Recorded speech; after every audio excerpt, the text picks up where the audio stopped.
talking about the need to improve 605 disclosure for some time. So in the simplest way possible, Joe, what is a 605 report? There's a rule that requires certain standardized disclosure of execution quality, and we've talked about execution quality in a general sense in a lot of different contexts, but when you boil it down, a lot of what that comes back to is this disclosure regime that we currently have called Rule 605. And we've long been in favor of modernizing those rules. There's been a lot of industry consensus on things that should be done to enhance that regime.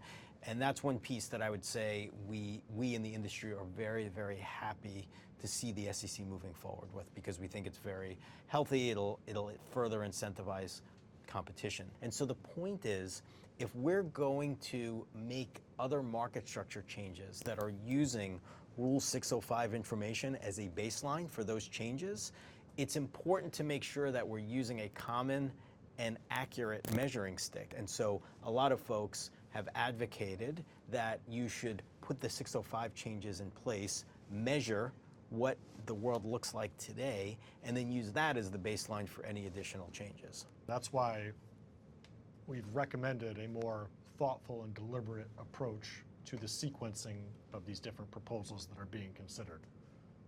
If you're going to use a yardstick to measure, the first thing is making sure you've got, an accurate yardstick. And so that's what the modernization of the 605 reports is doing. Once those are modernized, they can inform, as Joe said, the economic baseline against which other rule changes can and should be considered. What's the right path forward from here? Certainly the 605 enhancements that we've talked about are important, should be done. Changing quoting increments in an intelligent and measurable and defined way is an important step, we think, forward for the markets.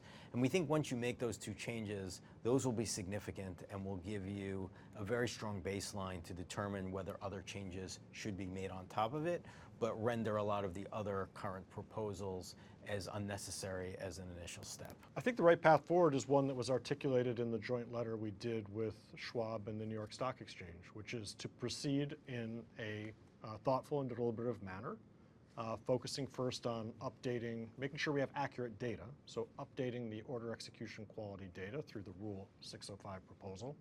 We can also accelerate the implementation of the new round lot definitions that were part of the market data infrastructure rule, so that for higher price stocks, a round lot is not 100 shares anymore, it could be 20 or 10.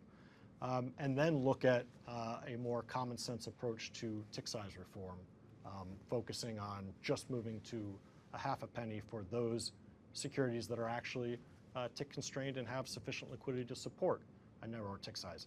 I think if we do those steps first, we're going to achieve a lot of what we're looking to achieve with respect to further enhancing the efficiency and competitiveness of U.S. equity markets. And we may realize that some of these other proposals are either unnecessary or unwarranted because we've achieved what we were looking to achieve.